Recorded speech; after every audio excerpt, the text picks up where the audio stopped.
Muito bem, meus caros amigos. Prazer estar com vocês mais uma vez. Eu sou o Denis França, professor de Direito Administrativo, e agora nós vamos trabalhar a improbidade administrativa.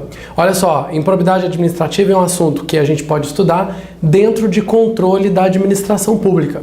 Porque, afinal de contas, a ação de improbidade, aquela tentativa de punir os agentes ímprobos, e nós vamos ver já já o que é a improbidade, ela pode perfeitamente ser colocada como um dos mecanismos de controle da administração.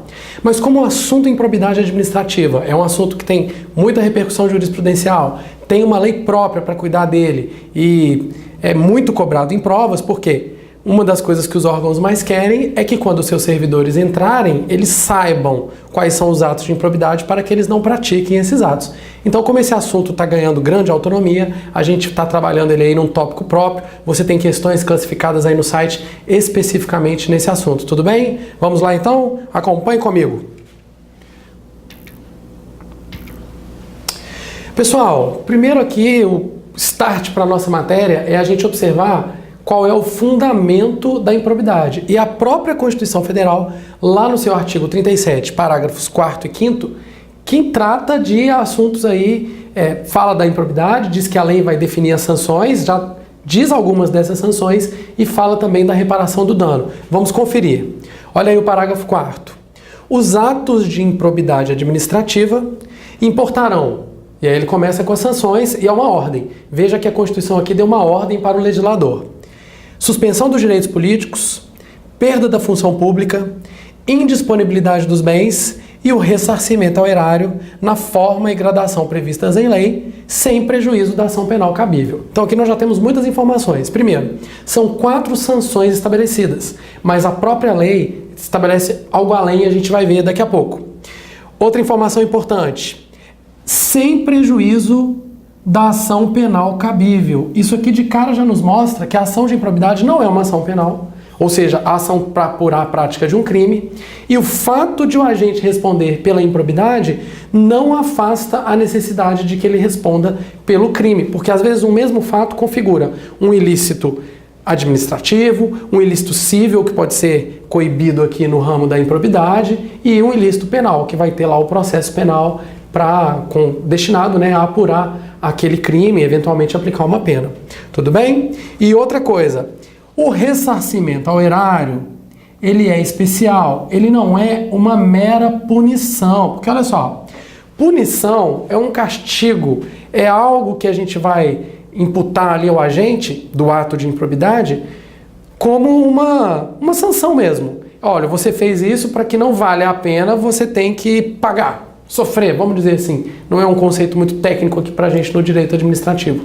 Mas o ressarcimento ao erário, ele é muito mais do que isso.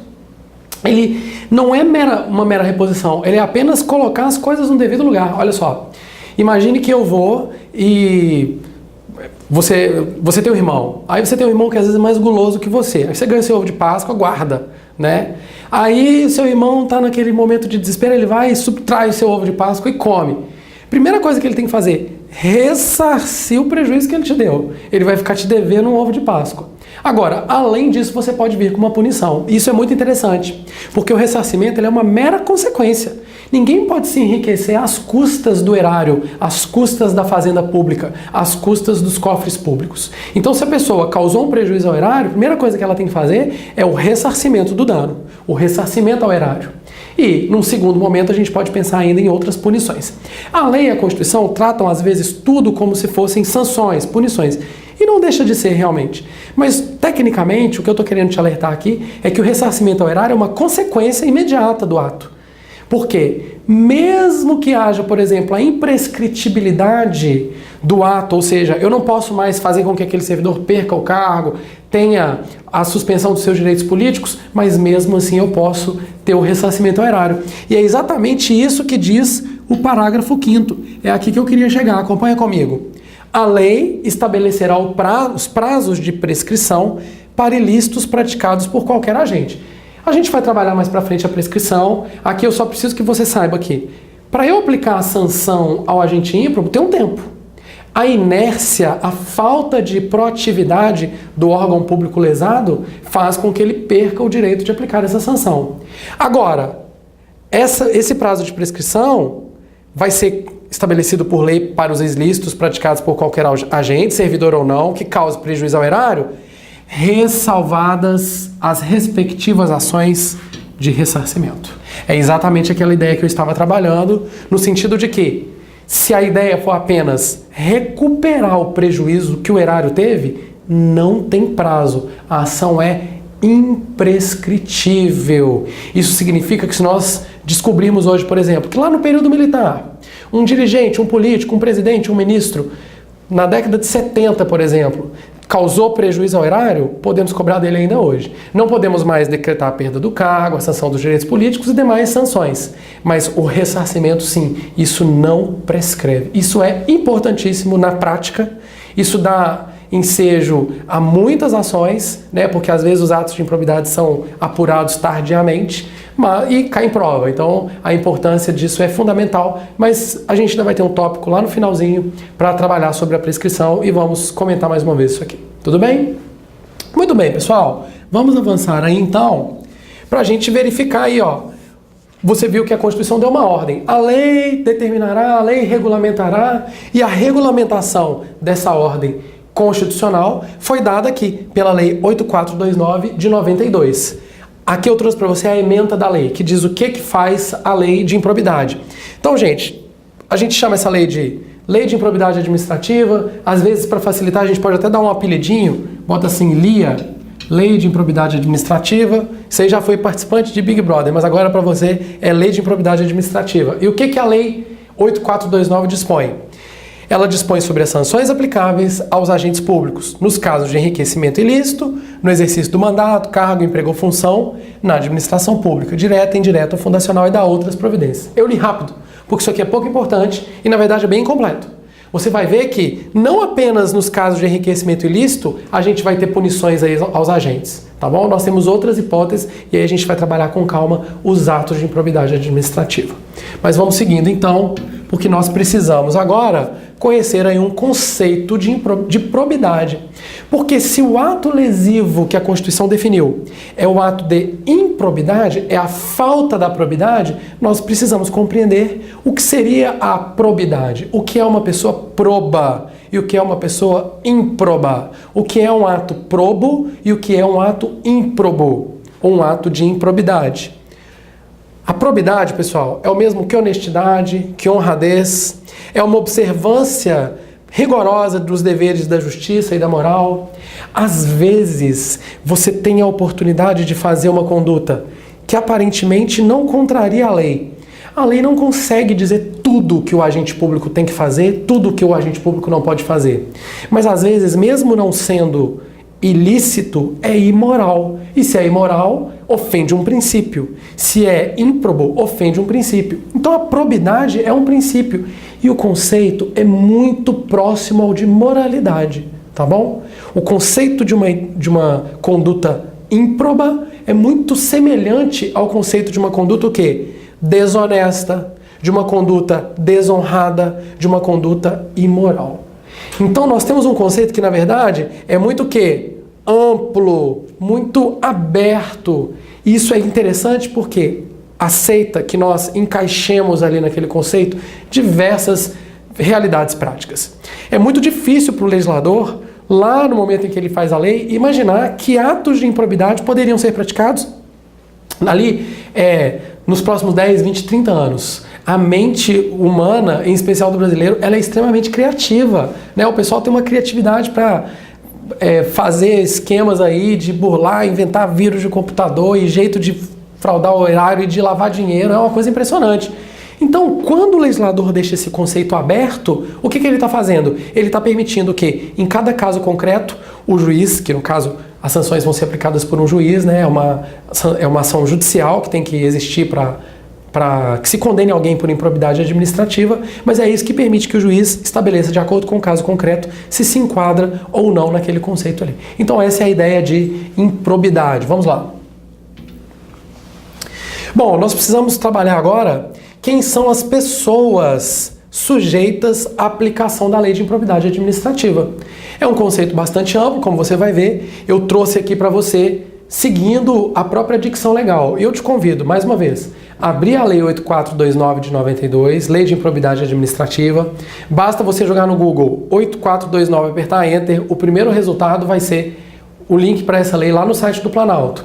E acompanha comigo onde a lei traz isso. Lá no artigo 1º, 2º, do artigo 1º ao 3º, a lei fala quem são as entidades que podem ser vítimas aí da improbidade, que é a administração direta, indireta, eu já vou mostrar, e fala também quem são os agentes, né, os sujeitos ativos aí do ato de improbidade. E é o que eu vou mostrar para você agora. Pessoal, podem cometer improbidade administrativa os agentes públicos, sejam ou não servidores. Você sabe que lá na classificação dos servidores públicos nós temos servidores em sentido amplo e servidores em sentido restrito. E os agentes públicos englobam qualquer tipo de pessoa que tem um vínculo com a administração e que presta serviço, seja remunerado ou não. O mesário durante as eleições, ele não tem remuneração, mas ele é agente público nessa conceituação. Os políticos, os detentores de cargos eletivos, os juízes, os membros do MP, do Tribunal de Contas, todos os servidores administrativos, os empregados públicos, tá certo? Os particulares em colaboração, enfim, todos estão sujeitos aí porque é um conceito bastante amplo de agentes públicos, ok? Isso é bem importante. E também os particulares que induzam ou concorram ou se beneficiem da prática de atos. Porque às vezes está envolvido ali na situação o empresário. É aquele empresário que vai se beneficiar da fraude na licitação. Ora, houve uma improbidade, ele se beneficiou? Ou ele induziu, ele sugeriu ao agente público que fizesse daquela maneira? Ou ele concorreu, quer dizer, ele participou da prática daquele ato? Ele também está sujeito aí à lei de improbidade administrativa. Claro que guardadas as devidas proporções. Uma das sanções da lei de improbidade é a perda do cargo público. E é óbvio que nós não temos a perda do cargo para uma pessoa que não é servidora. A gente vai aplicar a ele ali o que for cabível. Tudo bem? E eu já comentei que é um conceito bastante amplo, desculpe, de agente público, mas quem são os agentes públicos para essa lei? A lei diz o que é esse conceito bastante amplo.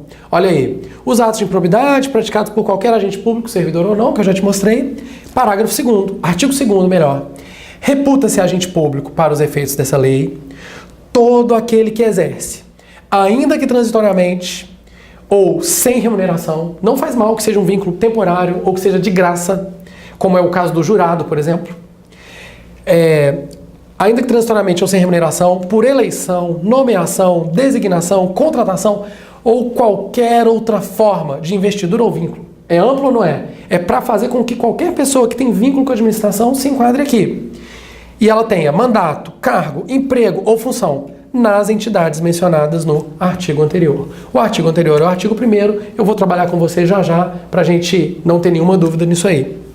Artigo 3º. As disposições dessa lei são aplicáveis no que couber, é a ideia que eu já trabalhei contigo, aquele que mesmo não sendo agente público, induza ou concorra para a prática do ato de improbidade ou dele se beneficie sob qualquer forma, direta ou indireta. Tudo bem? Tranquilo? Eu acho que isso está muito bem entendido, é fácil e agora nós vamos trabalhar o outro lado da moeda. Porque veja bem, se eu tenho aqui um agente público e ele pratica um ato de improbidade, ele vai lá e faz o quê? Pega um dinheirinho para ele. Aqui está o agente público, ó. Ele pegou o dinheiro e levou para ele. Isso aqui é um cifrão. Ficou feio, né? Ele tirou o dinheiro de quem? Ele tirou o dinheiro de um ente público. Ente público. Então, o sujeito ativo do ato de improbidade é o agente público que praticou o ato. E o sujeito passivo do ato de improbidade é aquele ente público que sofreu as consequências do ato, que teve ali um prejuízo ou a ofensa a um princípio dentro da sua administração. Artigo 1º diz, então, contra quem que se pratica um ato de improbidade? Contra a administração direta, indireta ou fundacional. Você veja que a lei está tão preocupada em dizer que é todo mundo que ela até repete. Gente, a administração pública fundacional é o quê? É a administração indireta. Ele repetiu naquela ideia de medo, parece que tem medo de deixar alguma brecha, né? A gente sabe que às vezes a brecha é onde a galera aproveita para escapar. Então aqui foi bem cercado. De qualquer dos poderes, Executivo, Judiciário, Legislativo, qualquer um, vai alcançar também o MP, o Tribunal de Contas, sem dúvida. Dos estados, do Distrito Federal, da União, desculpe, dos estados, do Distrito Federal, dos municípios, de território, de empresa incorporada ao patrimônio público. Bom, se ela é uma empresa incorporada ao patrimônio público, é uma empresa pública. Ela já estava na administração indireta, mas ele continua aí cercando para não deixar brechas. Ou de entidade para cuja criação ou custeio o erário haja concorrido ou concorra com mais de 50% do patrimônio ou da receita anual, serão punidos na forma dessa lei. Mais uma vez, se tem mais de 50% ali do poder público, acaba sendo uma entidade pública. Mas não tem problema, deixa o legislador fazer o trabalho dele. Essa lei, vejam só, ela é de 92. Ela é muito pouco tempo depois da Constituição, o legislador teve a preocupação de trazer logo essa lei, e essa lei é belíssima. É uma lei muito bem redigida, muito cuidadosa, muito capaz de coibir os atos. Nós temos hoje, pessoal, só para dar uma ideia prática para vocês, dezenas, centenas, milhares de ações de improbidade em andamento. É muito comum. As ações não são tão rápidas, então as condenações elas demoram um pouco a aparecer. Mas cada vez mais tem acontecido de diversos agentes públicos serem condenados nessas ações. E eu diria também que tem havido um amadurecimento em relação à aplicação dessa lei, tanto por parte dos tribunais, quanto por parte dos órgãos legitimados à propositura da ação, que são o Ministério Público e o próprio ente público lesado, né? Cada vez mais essas ações elas vêm se desenvolvendo de uma forma melhor. Tudo bem? Beleza, pessoal, vamos avançando então. Já vimos aí quem são os sujeitos passivos. E aí nós temos um parágrafo único que alarga ainda mais, mas traz digamos assim, um sopesamento, uma proporcionalidade. Olha que interessante essa previsão. Parágrafo único. Estão também sujeitos às penalidades desta lei os atos de improbidade praticados contra o patrimônio de entidade que receba subvenção, benefício ou incentivo fiscal ou creditício de órgão público. Opa, aqui alargou bastante. Porque se eu tenho, por exemplo, uma organização social, uma OCIP, que recebe, não é uma entidade pública, o sistema S, mas recebe uma subvenção, um benefício, incentivo fiscal, creditício. O que é uma subvenção? Uma grana, um repasse financeiro ali feito pelo Estado para desenvolvimento daquela atividade. Essa entidade que recebe esse tipo de crédito aí do poder público, ela também pode ser sujeito passivo do ato de improbidade. Então, quando o patrimônio público é lesado, ainda que ele já esteja, não mais como erário público, mas na forma de uma transferência feita, mesmo que seja por meio aí de uma renúncia fiscal, um incentivo fiscal, eu vou tirar os impostos dessa entidade porque ela é uma entidade voltada para a educação, ela vai ter direito a um benefício fiscal. E lá dentro há a prática de um ato de improbidade, que se caracteriza como tal, é suficiente para que seja aplicada a sanção. Por quê? Porque essas entidades se equiparam aí para sofrer, né, para serem como sujeitos passivos dos atos de improbidade. E aí nós temos aqui bem interessante, ó, bem como daquelas para cuja criação o custeio ou erário haja concorrido ou concorra com menos de 50%. Porque na previsão anterior nós vimos que se for mais de 50%, é uma entidade pública na verdade, não tem nenhuma dúvida. Agora, se for uma empresa, às vezes, pessoal, a União, né, o ente público, ele pode ter, o ente político, né, a União, Estados, Distrito Federal e municípios, ele pode ter uma participação inferior a 50% numa empresa, por exemplo, numa entidade qualquer. Nesse caso, também pode ser para o sujeito passivo do ato de improbidade, mas a sanção patrimonial limita-se à repercussão do ilícito sobre a contribuição dos cofres públicos. Eu vou te dar um exemplo. Imagina que tem lá uma empresa que a União tem 30%, bom, então nós temos uma empresa, 30% da União e 70% particular. Houve um ato de improbidade que deu lá um prejuízo de R$1 milhão. R$1 milhão.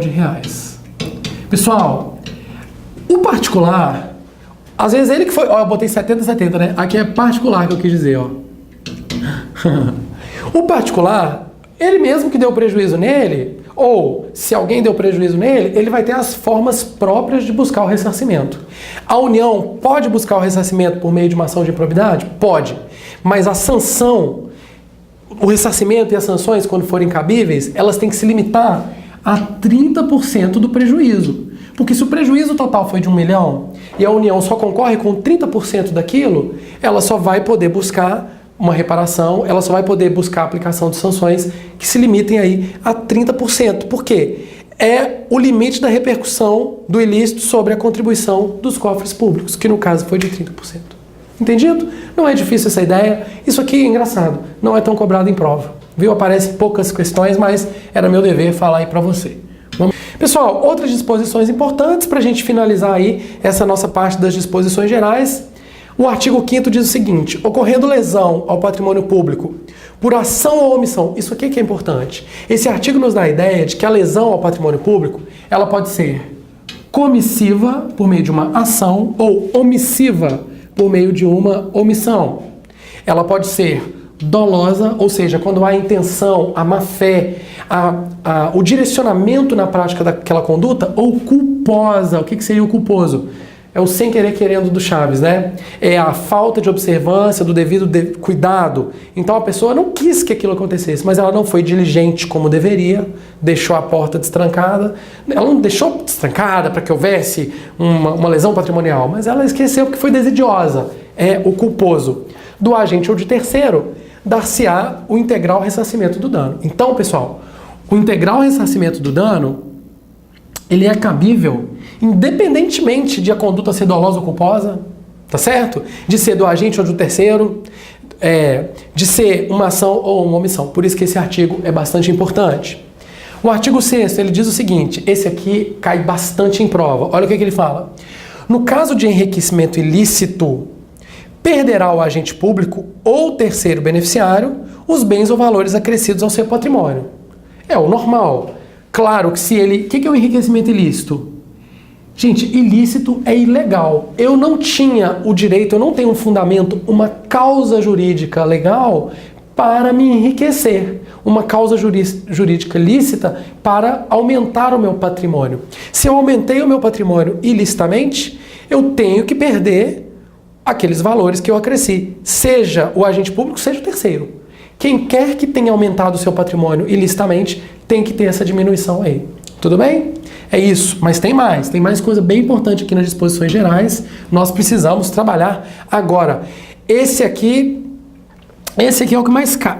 De todos eu acho que é o campeão, mas eu já chego nele. Vamos ao artigo 7º aí. Quando o ato de improbidade causar lesão ao patrimônio público ou ensejar o enriquecimento ilícito, caberá à autoridade administrativa responsável pelo inquérito, atenção que isso aqui derruba muita gente em prova, representar ao Ministério Público para a indisponibilidade dos bens. Pessoal, a ação de improbidade, eu já comentei isso, é uma ação judicial. O seu chefe lá na repartição, o administrador público, ele não pode decretar a indisponibilidade dos seus bens. Se estiver havendo uma investigação sobre um ato de improbidade e você concluir que tem que ter lá a indisponibilidade dos bens, você, autoridade administrativa, lá da comissão processante, responsável pelo inquérito, quer dizer, aquele processo administrativo que está apurando, você não pode decretar a indisponibilidade dos bens. Você representa ao Ministério Público, você pede ao Ministério Público, mas na verdade, apesar da lei ter dito isso aqui, não apenas ao Ministério Público. Você pode fazer esse requerimento também para o órgão judicial da sua entidade. Toda a entidade pública tem uma procuradoria, tem um órgão que vai fazer a representação judicial.